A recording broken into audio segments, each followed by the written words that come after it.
Muito boa noite a todos. Falando então sobre a exposição de hoje, a palestra fala sobre o dever. É um tema que foi extraído do Evangelho, do capítulo 17 do Evangelho segundo o Espiritismo, que fala sobre ser perfeitos. Antes de eu iniciar com a exposição mais técnica sobre a palestra, eu queria falar um pouco sobre Ayrton Senna, que completou agora, em 1º de maio, 26 anos do falecimento, do desencarne do Ayrton. O Ayrton, logicamente, ele é uma figura muito especial para nós brasileiros, especialmente quem pôde vivenciar a época dele, a época em que ele era vivo, porque ele fez muita diferença enquanto ele esteve entre nós. Logicamente que ele acabou ficando um personagem mais idealizado, porque ficou aquela impressão para nós que ele podia ter feito mais do que ele fez. Ele teve a vida ali abreviada aos 34 anos e a gente via muito potencial nele, não só na questão do automobilismo, mas na questão social também. Ele acabou sendo uma pessoa muito especial e com o desencarne dele muito cedo, ele acabou ficando essa figura idealizada. Mas nós não podemos nos esquecer que Ayrton ele foi uma pessoa exatamente como eu, como vocês, cheio de virtudes, mas também cheio de coisas a melhorar. Mas o que eu quero trazer aqui para vocês é a reflexão. Qual que é a diferença entre o Ayrton e cada um de vocês? Por que nós não conseguimos, talvez, grandes feitos tal qual o Ayrton e tal qual outras grandes personalidades na história? E fazendo essa reflexão, lógico, a primeira coisa que vem à cabeça é assim, ele teve oportunidades que a maioria das pessoas não teve e talvez nunca vai ter nessa encarnação. Só que pondo isso de lado, quantas pessoas têm oportunidades parecidas com a dele e não fazem nem metade, nem um terço, nem um décimo do que ele fez? Ou seja, você ter a oportunidade é só uma parte do caminho. E a grande diferença assim, que eu percebi na avaliação do Ayrton é que ele tinha muita paixão pelo que ele fazia. Ele não tinha só paixão pelo automobilismo, mas ele tinha também muita paixão pelo Brasil como um todo. Se você olhar o Brasil na época que ele foi vivo, você pega ali anos 80, 90, era um Brasil que vinha de muitas crises econômicas, sociais. O Brasil ainda lidava com problema, ainda lida, mas naquela época em maior magnitude, assim, problemas de fome, miséria, doença, saúde, educação. Ou seja, era um país de terceiro mundo. E o Ayrton, ele conseguiu colocar, de certa forma, o Brasil no mapa. Porque se você pegar os europeus, o primeiro mundo, ele via o Brasil com muito maus olhos. Um país atrasado, um país cheio de problemas. Não é um país capaz de produzir pessoas capazes de grandes feitos. E o Ayrton, cada vitória dele que ele pegava e balançava a bandeirinha para fora do carro, mostra o sinal assim, não, peraí, eu não tenho vergonha de onde eu vim. E o Brasil é capaz, sim, de produzir pessoas capazes de grandes feitos. Mesmo com todos os nossos problemas, mesmo com todas as nossas limitações. Só que essa paixão do Ayrton não é uma coisa que necessariamente todos nós tenhamos que ter pelo Brasil. Mas, pegando o que um grande sábio da antiguidade, Confúcio, ele disse assim: escolhe um trabalho de que gostes e não terás que trabalhar nem um dia na tua vida. Ou seja, quando tu faz aquilo que tu gosta realmente, não é trabalho. E tu consegue expor todo o teu potencial. Até contando uma história um pouco à parte, de quanto o Ayrton gostava do automobilismo e como isso destacava ele dos outros, e como pode destacar cada um de nós se a gente fizer aquilo que a gente realmente gosta. A Honda, a fábrica de motores na época, era a fábrica de motor do carro que o Ayrton corria, não era uma montadora que tinha muita tradição em carros esportivos. Se você pegar a Ferrari, por exemplo, muito mais tradição. E a Honda queria montar um carro esportivo de passeio para competir com a Ferrari, né, com os outros carros. E eles, né, construíram o carro, fizeram, testaram, e o carro não ficava legal. Até que eles deram na mão do Ayrton, o Ayrton fez alguns testes, se vocês pesquisarem tem alguns vídeos e reportagens sobre isso. O Ayrton deu algumas voltas com o carro e disse assim, olha, vocês reforcem o chassi aqui e vai ficar legal. 6 meses depois o carro estava lançado no mercado. E ok, é num ponto de um carro, automobilismo, mas será que cada um de nós, não temos alguma habilidade que a gente consiga ajudar outros com essa mesma facilidade que o Ayrton tinha em ajudar na montagem de um carro, no conhecimento de um carro? Cada um na sua área. E o dever, ele entra muito nessa questão, que o dever ele é uma obrigação moral do homem para consigo mesmo primeiro e em seguida para com os outros. Ou seja, mais ou menos naquele exemplo, quando caem as máscaras no avião, a gente sempre escuta, primeiro você coloca a máscara em você e depois na pessoa que está ao seu lado. Porque se você não fizer isso, você desmaia e a outra pessoa, se for algum incapaz, né, se perdem os dois. Ou seja, primeiro você tem que construir as bases para você poder ajudar a si mesmo e assim ajudar o próximo. E a lei, e o dever, ele é uma lei da vida, porque ele é encontrado, tanto a pessoa mais simples como a mais elevada tem os seus deveres morais intrínsecos no ser. E muitas vezes, para nós cumprirmos os nossos deveres, a gente tem que ir contra os nossos interesses materiais e nos interesses do coração. Como assim? Se você pegar um político que tem que construir uma estrada, ele tem 2 alternativas. Ele pode usar materiais de segunda qualidade, terceira qualidade, ele pode superfaturar a estrada, e essa estrada, numa primeira chuva, vai ter o buraco, vai passar, aquele buraco vai causar acidentes, daqui a pouco passa um motoqueiro, fica paraplégico, algum carro se acidenta. Ou seja, quando nós não cumprimos o nosso dever, nós e as pessoas ao nosso redor sofrem.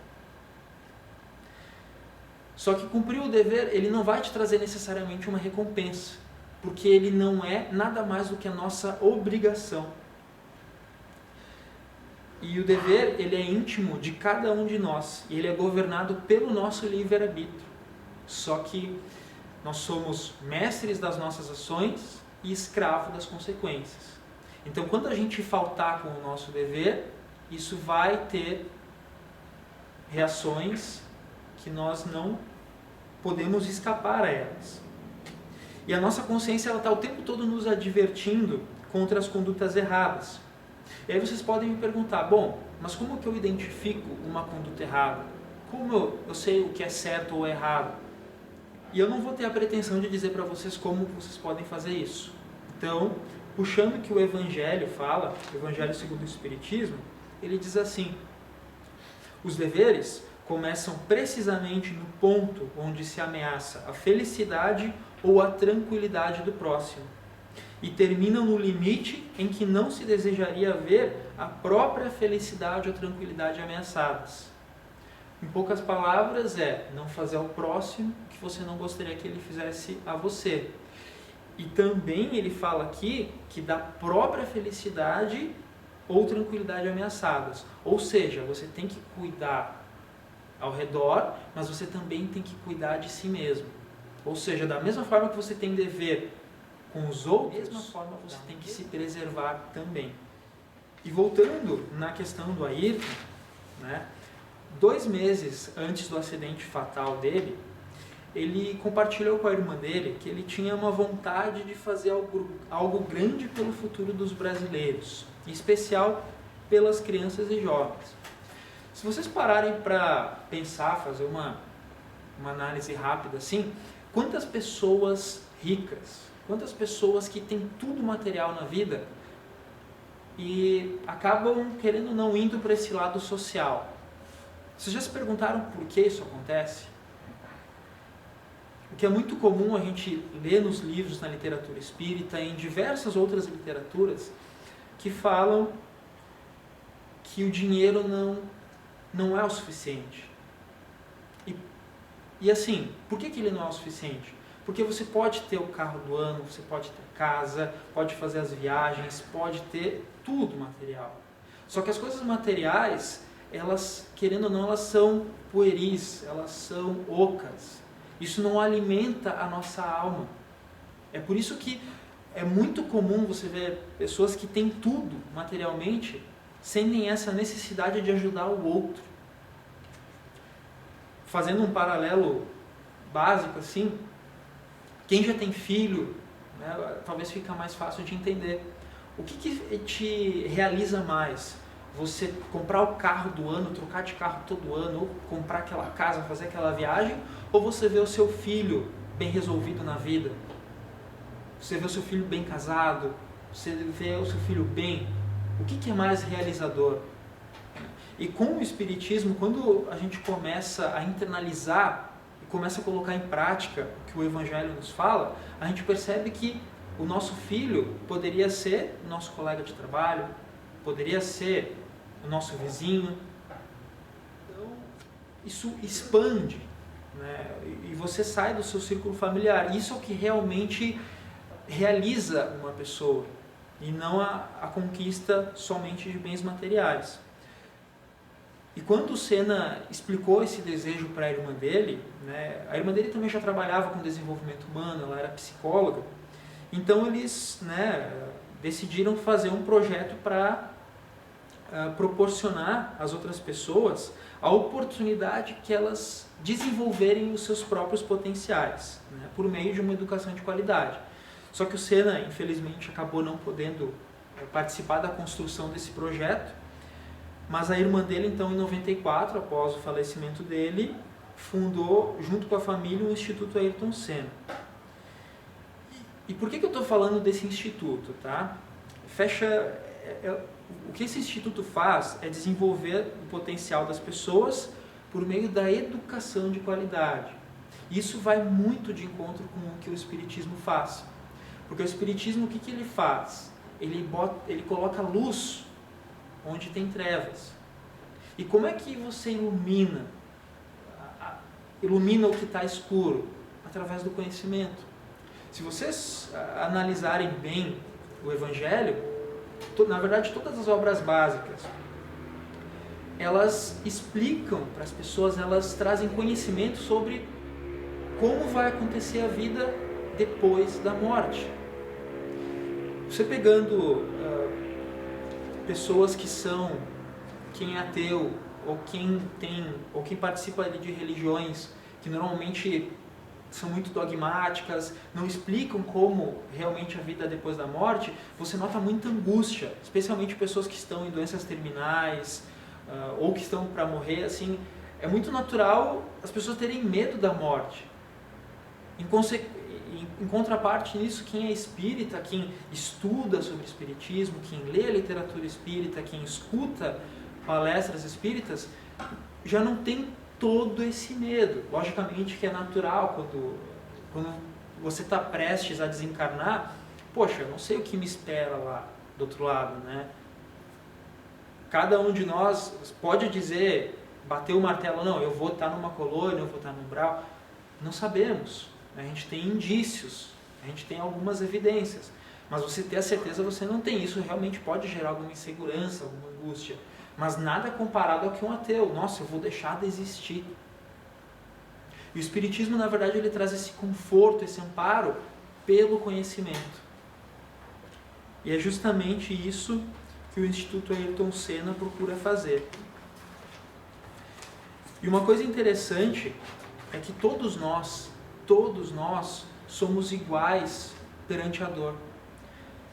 Você pode pegar uma pessoa rica, abastada, uma pessoa pobre. Todos nós sentimos saudades dos nossos entes queridos. Todos nós queremos ver as pessoas que nós gostamos bem. Todos nós queremos estar bem. Se você tirar a questão da conta bancária, todo mundo passa fome, todo mundo passa frio, todos nós somos afligidos pelas mesmas coisas, né? E isso não é ao acaso, porque assim, a igualdade perante a dor, ela é uma sublime providência de Deus, pois Ele quer que nós, seus filhos, instruídos pela experiência comum, não pratiquemos o mal alegando a ignorância de seus efeitos. Ou seja, nós não podemos dizer que a gente não sabe o que o outro está passando, porque a gente sabe. Todo mundo sabe o que é passar frio, o que é passar fome, o que é passar necessidade. E todos nós temos a capacidade de avaliar conscientemente isso. Apesar de todos nós sermos iguais perante a dor, nós não temos a mesma capacidade de fazer o bem. Porque para você ter uma capacidade de fazer o bem, ela é limitada ao seu conhecimento, às suas habilidades, a tudo que você vem acumulando ao longo da vida.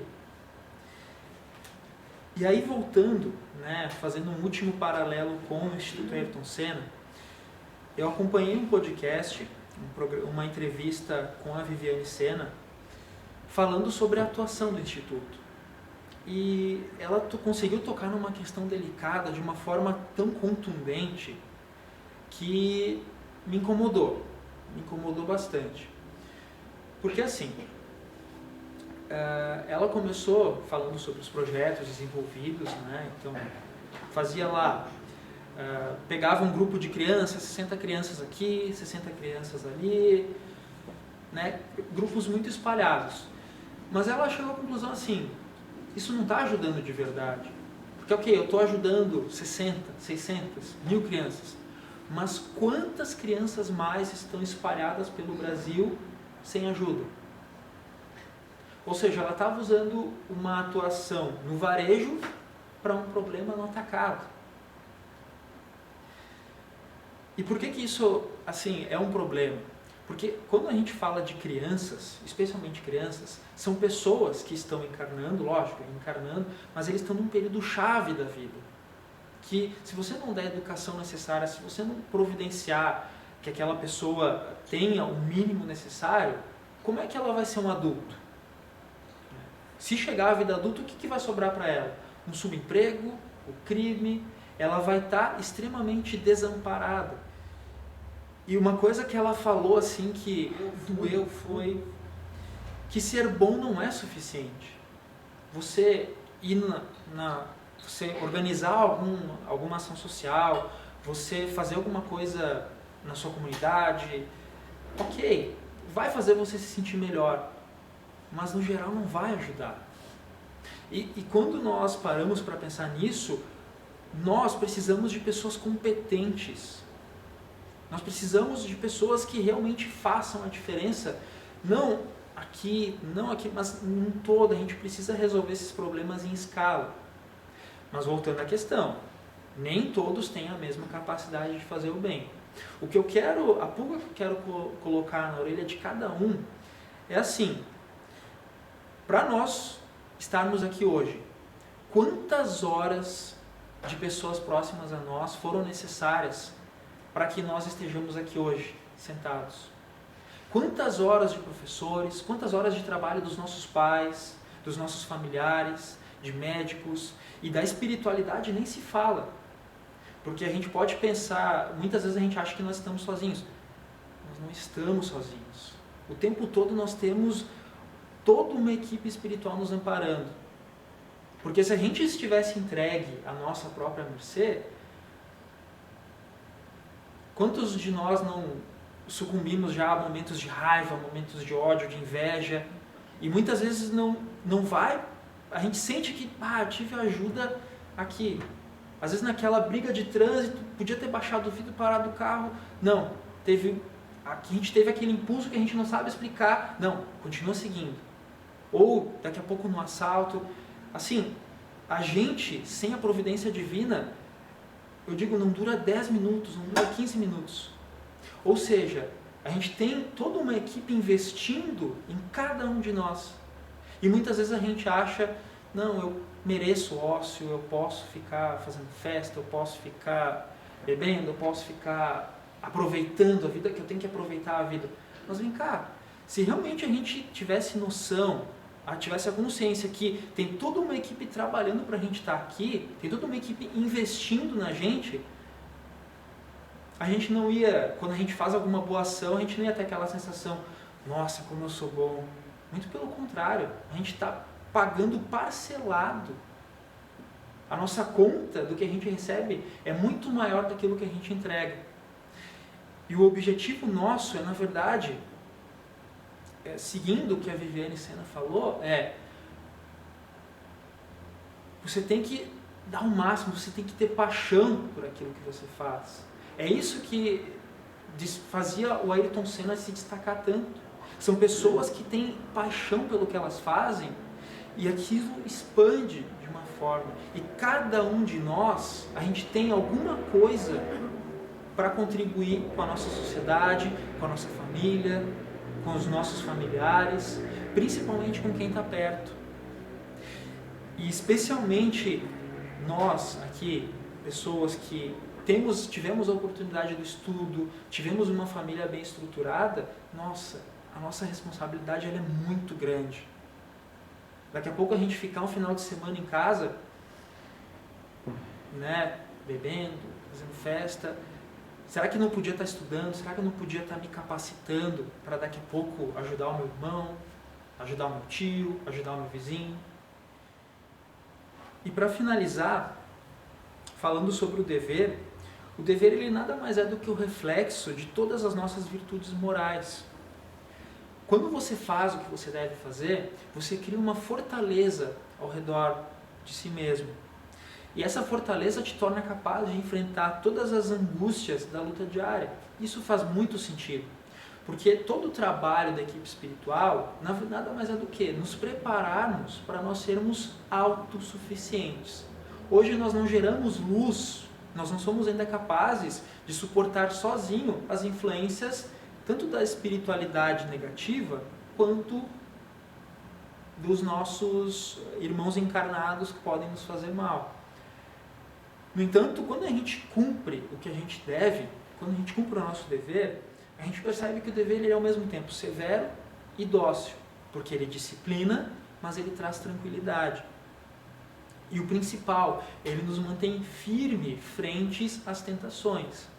E quando a gente fala em tentação, a tentação nada mais é do que, numa palestra da Danete Guimarães, ela estimula bastante o raciocínio próprio das pessoas. E a maioria das pessoas não sabe dizer o que é tentação. Né? O que é tentação em si? A gente reza no Pai Nosso, a gente ouve muito a palavra, mas o que é? A tentação ela é quando você quer algo que é ruim agora e você está abrindo mão de algo que é muito maior lá na frente. Então, assim, por exemplo, você abre mão de roubar de alguém ou de você agir mal porque você sabe que você vai ser preso, você pode ser preso lá na frente, mais ou menos nesse sentido. E quando você segue o seu dever, você se blinda das tentações, você se blinda dessas possíveis coisas ruins que podem acontecer com você. Porque, assim, já tem muita coisa ruim aí que pode acontecer conosco, né? Fora do nosso controle. E muitas vezes a gente é teimoso, a gente vai ainda e coloca mais pedra no nosso caminho que já não é fácil. Por quê? Por fugir ao nosso dever. E aquele que cumpre o seu dever, ele ama muito mais a Deus do que aos homens, e aos homens muito mais do que a si mesmo. E o dever preserva o homem dos males da vida e fornece à alma a força necessária para o seu desenvolvimento. Então eu espero que ao sair daqui hoje, todos nós ao menos tenhamos a consciência que a gente recebe muito mais do que a gente entrega.